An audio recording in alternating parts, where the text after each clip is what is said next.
দর্শক, নির্বাচন উপলক্ষে জামাতের সঙ্গে জোট করাটা বোধহয় এনসিপির জন্য কাল হয়ে দাঁড়াচ্ছে। একের পর এক পদত্যাগের মিছিল শুরু হয়েছে। গতকালকে আমরা দেখেছি তাসনিম জারার স্বামী খালেদ সাইফুল্লাহ তিনি আনুষ্ঠানিকভাবে পদত্যাগ করেছেন। আজকে এনসিপির শীর্ষ আরও দুই নেতা পদত্যাগ করেছেন, যাদের মধ্যে মিডিয়া সেলের প্রধান রয়েছেন মুরসালিনও, মোহাম্মদ মুরসালিন এবং মুশফিকুস সালেহীন। এনসিপির খুবই গুরুত্বপূর্ণ এই দুই নেতা আজকে পদত্যাগ করেছেন। কি হচ্ছে এনসিপিতে? জামাতের সঙ্গে জোটটা তারা কেন মেনে নিতে পারছেন না? পদত্যাগ করেননি এমন নেতা নেত্রীও রয়েছেন এখনো এনসিপির মধ্যে, যারা কোনোভাবেই জামাতের সঙ্গে জোট মেনে নিতে পারছেন না, যাদের মধ্যে শীর্ষ নেত্রী সামান্তা শারমিন, নুসরাত তাবাসসুমরা রয়েছেন। চলুন একটু জেনে দেখি আজকের ঘটনা কি হলো। গত 2 দিনে 3 জন শীর্ষ নেতা এনসিপি থেকে পদত্যাগ করলেন কেন? এরপরের দৃশ্য কি? এনসিপি কি জামাতের মধ্যে বিলীন হয়ে যাচ্ছে এটা মনে করছেন তারা? এবং তাদের আজকের পদত্যাগের ইঙ্গিতে আবার এটাও পাওয়া যাচ্ছে যে তারা রাজনীতি ছাড়ছেন না। তাহলে কি নতুন এনসিপি দেখতে চলেছি আমরা? একটু আলোচনা করে বোঝার চেষ্টা করব এই ভিডিওতে।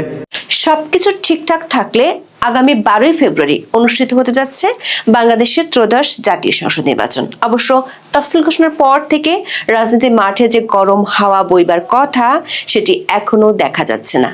আপাতত উত্তপ্ত হয়ে উঠেছে নির্বাচন কমিশনের জমা পড়া প্রার্থীদের হলফনামার পাতাগুলো। বিশেষ করে 2024-এর আন্দোলনের সেই তরুণ তুর্কি যারা আগে রাজপথে কোটা বাতিলের দাবিতে গলা ফাটিয়েছিলেন, তাদের পকেটের বর্তমান অবস্থা দেখে সাধারণ ভোটারদের চক্ষু চরম কাজ হওয়ার জোগাড়। আওয়ামী লীগ সরকারের বিরুদ্ধে আন্দোলনের আগে তাদের কারোরই তেমন কোনো পরিচয় ছিল না। সরকারি চাকরিতে কোটার বিলুপ্তি চেয়ে 36 দিনের আন্দোলনে তৎকালীন সরকার ফেলে দিয়ে রাষ্ট্রের ক্ষমতার কেন্দ্রবিন্দুতে রয়েছেন প্রায় 1.5 বছর ধরে। চাকরিতে ন্যায্য অধিকারের জন্য আন্দোলন করলেও এখন আর তারা চাকরি চাইছেন না। সবারই লক্ষ্য জনপ্রতিনিধি হওয়ার। খুলেছেন নতুন দল, প্রার্থী হয়েছেন ত্রয়োদশ জাতীয় সংসদ নির্বাচনে। যাদের এক সময় বেকার যুবক হিসেবে ধরা হতো, তারা এখন জাতীয় নাগরিক পার্টি বা এনসিপির ব্যানারে কোটি টাকার না হলেও বেশ কয়েক লক্ষ টাকার সম্পত্তির মালিক হিসেবে আত্মপ্রকাশ করেছেন। নির্বাচনী হলফনামায় এক সময় বেকার যুবকদের আয় ব্যয়ের চিত্র সামনে আসার পর তা নিয়ে তৈরি হয়েছে কৌতূহল। বিস্তারিত জানতে চলুন যাওয়া যাক বিশ্লেষণে। রাজনৈতিক পট পরিবর্তনের পর আত্মপ্রকাশ করা জাতীয় নাগরিক পার্টি বা এনসিপির আহ্বায়ক হলেন নাহিদ ইসলাম। অন্তর্বর্তী সরকারের সাবেক তথ্য উপদেষ্টা 27 বছর বয়সী নাহিদ ইসলাম এক সময় ছাত্র আন্দোলনের অন্যতম মুখ। নাহিদ ইসলাম এখন নিজেকে পরিচয় দিচ্ছেন একজন পরামর্শক বা কনসালটেন্ট হিসেবে। তবে কোথায় বা কোন প্রতিষ্ঠানে তিনি পরামর্শক হিসেবে কাজ করেন সেটির উল্লেখ নেই। হলফনামা বলছে এই পরামর্শ দিয়ে তিনি বছরে আয় করেন 16 লাখ টাকা। স্নাতক পাশ করা একজন তরুণের পরামর্শের এত দাম দেখে অনেক বেকার যুবক হয়তো এখন ক্যারিয়ার হিসেবে পরামর্শদাতা হওয়ার কথা ভাবছেন। জনাব নাহিদ ঢাকা 11 আসন থেকে ত্রয়োদশ সংসদ নির্বাচনে লড়ছেন জামাতের নেতৃত্বাধীন জোট থেকে। নাহিদের বর্তমানে কোনো গাড়ি বা বাড়ি নেই, কিন্তু তার কাছে নগদ আছে 19.5 লাখ টাকা এবং ব্যাংকে আছে 3,85,000 টাকা। তার নিজের কাছে গয়না আছে 7.25 লাখ টাকার, আর স্ত্রীর আছে 10 লাখ টাকার গয়না। মজার ব্যাপার হলো হলফনামায় তিনি স্থাবর সম্পদের ঘরে লিখেছেন প্রযোজনায়, কিন্তু ডাচ বাংলা ব্যাংকে আবার 3.5 লাখ টাকার একটি ঋণও আছে। গত 26শে ফেব্রুয়ারি ফেসবুক পোস্টে নাহিদ লিখেছিলেন, উপদেষ্টা পদে 6 মাস 5 দিন দায়িত্ব পালনকালে ব্যাংক হিসেবে 10,06,886 টাকা জমা এবং 9,96,188 টাকা উত্তোলন করেছেন। সোনালী ব্যাংক ছাড়া তার অন্য কোনো ব্যাংক হিসেব নেই। এনসিপি নেতা আব্দুল হান্নান মাসুদের গল্পটি আরো চমকপ্রদ।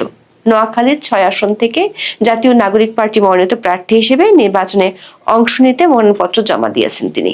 2024 সালের আন্দোলনের পর তিনি নিজেই এক সাক্ষাৎকারে বলেছিলেন যে হাতিয়ার তাদের ঘরটি ছিল এলাকার সবচেয়ে ভাঙা ঘর। কিন্তু ত্রয়োদশ নির্বাচনের হলফনামা বলছে সেই ভাঙা ঘরের ছেলের এখন নগদ অর্থই আছে 35,83,475 টাকা। যদিও ব্যাংকে তার জমা আছে মাত্র 2055 টাকা। হয়তো ব্যাংকের সুদের হারের চেয়ে বালিশের নিচে টাকা রাখাটাকেই তিনি বেশি নিরাপদ মনে করছেন। হান্নান মাসুদ নিজেকে ডিজল্যান্ড গ্লোবাল নামক প্রতিষ্ঠানের স্বত্বাধিকারী হিসেবে দাবি করেছেন।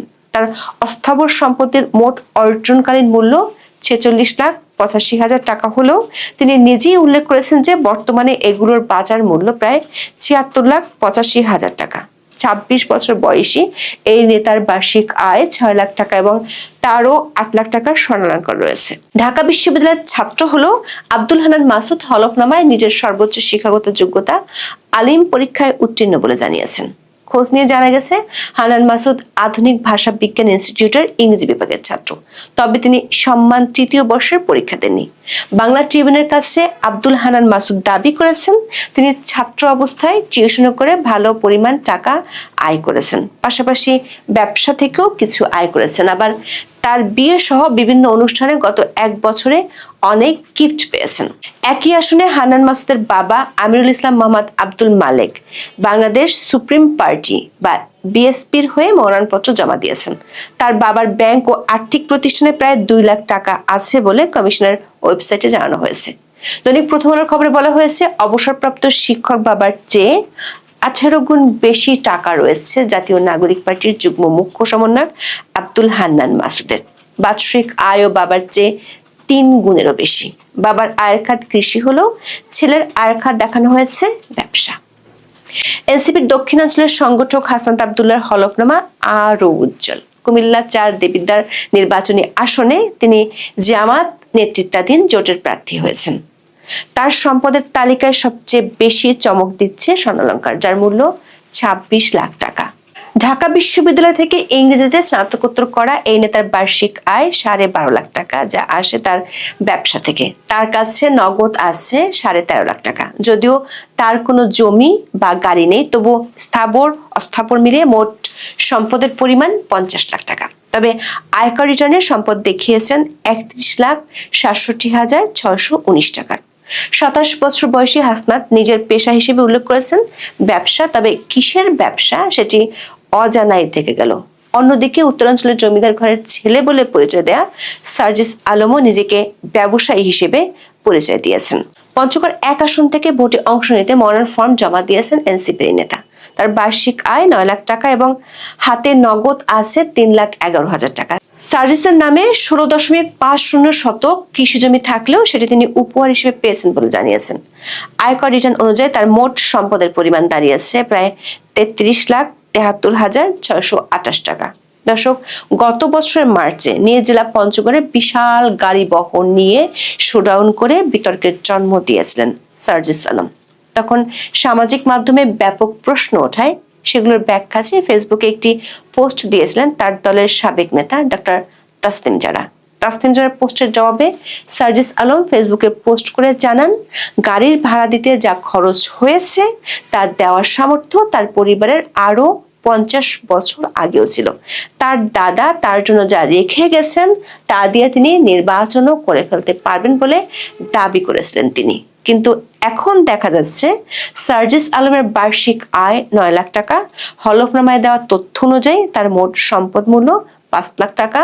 বাড়ি গাড়ি কিছুই নেই। প্রশ্ন হলো, দাদার এত কিছু রেখে যাওয়ার সম্পত্তির মধ্যে বাড়ি গাড়ি কিছুই নেই কেন? আন্দোলনের আরেক পরিচিত মুখ আক্তার হোসেন, যিনি নিজেকে শিক্ষানবিশ আইনজীবী হিসেবে পরিচয় দিয়েছেন, তার পকেটেও নগদ 13 লাখ টাকা আছে বলে হলফনামায় জানানো হয়েছে। কৃষি, ব্যবসা ও চাকরি মিলিয়ে তার বার্ষিক আয় 5,05,000 টাকা। তার নিজের গয়না আছে 7 লাখ টাকার আর স্ত্রীর 10 লাখ টাকার। গাড়ি বাড়ি না থাকলেও তার মোট অস্থাবর সম্পদের মূল্য 27 লাখ টাকা। ত্রয়োদশ জাতীয় সংসদ নির্বাচনে লক্ষ্মীপুর 1 রামগঞ্জ আসনের সংসদ সদস্য প্রার্থী এনসিপির যুগ্ম আহ্বায়ক মাহবুব আলম। তিনি সাবেক তথ্য উপদেষ্টা মাহফুজ আলমের ভাই। মাহবুব আলম পেশায় ব্যবসায়ী। তার বার্ষিক আয় 15 লাখ টাকা। তার নামে ফ্ল্যাট, বাড়ি গাড়ি নেই, তবে তার সম্পদের পরিমাণ 96,70,000 টাকা। মাহবুব আলম যখন তথ্য উপদেষ্টা ছিলেন তখন এনসিপির এক নেতা এই মাহবুব আলমের বিরুদ্ধে ক্ষমতার অপব্যবহার ও দুর্নীতির অভিযোগ তুলেছিল। দর্শক, বাংলাদেশের সাধারণ মানুষ যেখানে ডাল ভাতের দাম জোগাতে হিমশিম খাচ্ছে, সেখানে মাত্র 1.5-2 বছরের ব্যবধানে এই তরুণ নেতাদের এই আর্থিক উত্তরণ সত্যি গবেষণার বিষয় হতে পারে। যে ছেলেরা কিছুদিন আগেও চাকরির দাবিতে রাজপথ কাঁপাতেন, তারা এখন আর চাকরি খুঁজছেন না, বরং নিজেরাই বড় বড় পরামর্শক বা ব্যবসায়ী হয়ে উঠেছেন। কেউ কেউ কৌতুক করে বলছেন, আন্দোলনে অংশ নেওয়া হয়তো এখনকার সময়ের সবচেয়ে লাভজনক স্টার্টআপ, যেখানে মূলধন লাগে না, শুধু স্লোগান দিলেই হলফনামায় নগদ টাকার অঙ্ক লাফিয়ে পারে।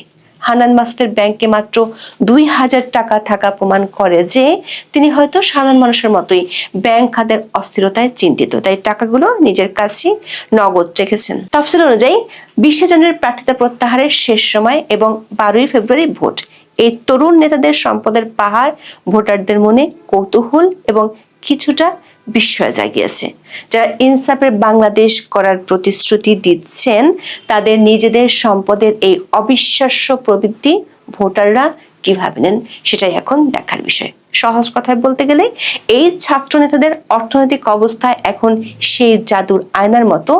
1 বছর আগে যেখানে বেকারত্ব দেখা যেত, আজ সেখানে লক্ষ টাকার গয়না আর নগদ অর্থের ঝিলিক দেখা যাচ্ছে। দর্শক, বলছিলাম এনসিপির 2 নেতা আজকে পদত্যাগ করেছেন। গতকালকে খালেদ সাইফুল্লাহ, তাসনিম জারার স্বামী, যুগ্ম আহ্বায়ক, তিনি পদত্যাগ করেছেন। আজকে 2 জন পদত্যাগ করেছেন। তাদের মধ্যে মুশফিকুস সালেহীন সব থেকে গুরুত্বপূর্ণ এই 2 জনের মধ্যে একজন, যিনি এনসিপির মিডিয়া সেলের প্রধান ছিলেন। দেশ রূপান্তর এই খবরটা নিশ্চিত করছে, এনসিপি ছাড়লেন মুশফিকুস সালেহীনও। এই খবর তারা যখন দিচ্ছে, তখন আরেকটি গণমাধ্যম শিরোনাম দেখে নিতে পারেন। দেশ রূপান্তরী আরেকটি খবর দিচ্ছে, এনসিপি থেকে পদত্যাগ করলেন খান মোহাম্মদ মুরসালিন। এই 2 জনের খবরটা আদতে কি বলছেন তারা, চলুন একটু জেনে দেখি। একের পর এক জাতীয় নাগরিক পার্টির শীর্ষ নেতারা পদত্যাগ করছেন। এবার দলটির যুগ্ম সদস্য সচিব এবং মিডিয়া সেলের সম্পাদক মুশফিকুস সালেহীন পদত্যাগ করেছেন। আজকে বিকেলে তিনি এনসিপির মিডিয়া বিষয়ক হোয়াটসঅ্যাপ গ্রুপে এই পদত্যাগের ঘোষণা দিয়েছেন। মুশফিকুস সালেহীন জানিয়েছেন, 1 জানুয়ারি 2026 জাতীয় নাগরিক পার্টি থেকে পদত্যাগ করেছেন। বিকেলে আহ্বায়ক নাহিদ ইসলামের কাছে পদত্যাগপত্র পাঠানো হয়েছে। এখন থেকে তার কাছে এনসিপি সংক্রান্ত কোনো তথ্য বা আপডেট থাকবে না। এর আগে দুপুরে নিজের ফেসবুক অ্যাকাউন্ট থেকে এক ভিডিও বার্তার মাধ্যমে পদত্যাগের বিষয়টি নিশ্চিত করেন এই যুগ্ম মুখ্য সমন্বয়ক খান মোহাম্মদ মুরসালিন। আরেকজনের কথা যেটা বললাম, তার ব্যাপারে যেটা বলা হচ্ছে, মুরসালিনের ব্যাপারে যেটা বলা হচ্ছে, সেটা হচ্ছে যে কেন্দ্রীয় যুগ্ম মুখ্য সমন্বয়ক খান মোহাম্মদ মুরসালিন পদত্যাগ করেছেন। এনসিপি থেকে পদত্যাগ করলেও তিনি রাজনীতি ছাড়বেন না, এই ঘোষণা দিয়েছেন। মুশফিকুস সালেহীন এবং মুরসালিন দুজনই পদত্যাগ করছেন। মুরসালিনের ব্যাপারে তিনি বলছেন যে দলটির কেন্দ্রীয় মুখ্য সমন্বয়ক এনসিপি থেকে পদত্যাগ করেছেন। তিনি আরও বলেছেন, আমি আজ থেকে এনসিপির সকল দায়িত্ব পদ থেকে পদত্যাগের সিদ্ধান্ত নিয়েছি। কেন এই সিদ্ধান্ত নিলাম সেই বিস্তারিত ব্যাখ্যায় ভিডিও বার্তায় জানালাম। এনসিপি থেকে পদত্যাগ করলেও রাজনীতি থেকে পদত্যাগ করছি না, দেখা হবে রাজপথে, ইনকিলাব জিন্দাবাদ। এ নিয়ে এনসিপি থেকে এরই মাঝে 9 জন বড় নেতার পদত্যাগের খবর পাওয়া গেল। গতকালকে খালেদ সাইফুল্লাহ পদত্যাগ করেছেন। আজকে মুশফিকুস সালেহীন এবং মুরসালিন 2 জন গুরুত্বপূর্ণ নেতা, শীর্ষ নেতা পদত্যাগ করলেন। এবং মুরসালিন এটাও বলছেন যে তিনি রাজনীতি ছাড়ছেন না। এর আগে আমরা দেখেছি যে সাবেক উপদেষ্টা মাহফুজ আলম, তিনি এনসিপিতে যোগ না দেওয়ার কারণ ব্যাখ্যা করেছিলেন যে এই এনসিপিতে তিনি যোগ দিতে চান না, যখন এনসিপি জামাতের সঙ্গে জোট করল, এবং তিনি নতুন রাজনৈতিক দলের ইঙ্গিতও দিয়েছিলেন। এনসিপি থেকে যারা পদত্যাগ করছেন তারা মাহফুজ আলমের নেতৃত্বে সংগঠিত হচ্ছেন কিনা, তারা নতুন করে জুলাই আন্দোলনে যারা অংশগ্রহণ করেছিল তাদের একটা বড় গ্রুপ নিয়ে, যাদের মধ্যে রিফাত রশিদ রয়েছে, বৈষম্যবিরোধী আন্দোলনের নেতা আব্দুল কাদের রয়েছেন, যিনি এনসিপিরই বাগসাসের সাবেক নেতা ছিলেন, যে বাগসাসের নাম পরিবর্তন করে ছাত্রশক্তি করা হয়েছে। এই নেতা এছাড়া এনসিপি এনসিপি থেকে শীর্ষ যারা পদত্যাগ করলেন, তাসনিম জারা, তাসনুবা জেবিন, এই মুরসালিন, সালেহিন, খালেদ সাইফুল্লাহ, আরও অনেকেই পদত্যাগ করেছেন। এখন পর্যন্ত 9 জন শীর্ষ নেতা পদত্যাগ করেছেন, আরও অনেকে পদত্যাগ করবেন। অন্তত 30 জন পদত্যাগের খবর বিভিন্নভাবে বিভিন্ন গণমাধ্যম দিচ্ছিল। এই সংখ্যা নেতৃত্বের পর্যায় থেকে সাধারণ এনসিপির নেতা কিংবা কর্মী পর্যায়ে আরও বিপুল সংখ্যক পদত্যাগের ঘটনা ঘটতে পারে এবং নতুন রাজনৈতিক প্ল্যাটফর্ম তৈরি হতে পারে বলে অনেকে মনে করছেন, এবং সেটার নেতৃত্ব দিতে পারেন হয়তো সাবেক উপদেষ্টা মাহফুজ আলম। এভাবে কি অঙ্কুরেই বিনষ্ট হবে এনসিপির একটা বড় স্বপ্ন? এনসিপি কি ভুল পথে গেল, নাকি তাদের রাজনৈতিক অস্তিত্ব টিকিয়ে রাখার জন্য এটাই বেস্ট ডিসিশন জামাতের সঙ্গে জোট করা? নতুবা নির্বাচনী বৈতরণী পার হওয়াটা যেমন মুশকিল ছিল, তেমনি নানাভাবে একটা বড় দলের সঙ্গে যুক্ত না থাকলে তাদের যেহেতু শক্তি সারা দেশে নেই, তাদের অস্তিত্ব নিয়ে টিকে থাকা এবং বাংলাদেশে সমাজে সারভাইভ করা, এই ব্যাপারগুলো অনেক কষ্ট হতো তাদের একা পথ চলার নীতি যদি তারা অনুসরণ করতেন। সেই ক্ষেত্রে তারা ঠিক সিদ্ধান্ত নিলেন নাকি ভুল সিদ্ধান্ত নিলেন, তাদের মধ্যেই দুটো মত রয়েছে। আগে থেকেই আমরা জানতাম যে এনসিপিতে 2টা ধারা রয়েছে, স্পষ্ট 2টা ধারা। একটা হচ্ছে ইসলামিক ধারা আর একটা হচ্ছে বাম ধারা। বাম ধারার যারা, তারা একের পর এক পদত্যাগ করছেন। তাহলে কি এখন থেকে আমরা এনসিপি, যে এনসিপি থাকবে কিংবা থাকলো, শেষ পর্যন্ত থাকছে, সেই এনসিপিকে একটা মানে ইসলামিক ধারার দল হিসেবেই ট্রিট করব, কিংবা সেই পরিচিতিই তারা পাবে, নাকি অন্য কিছু হবে? দর্শক, আপনার মতামত কি জানিয়ে লিখতে পারেন আমাদের কমেন্ট বক্সে।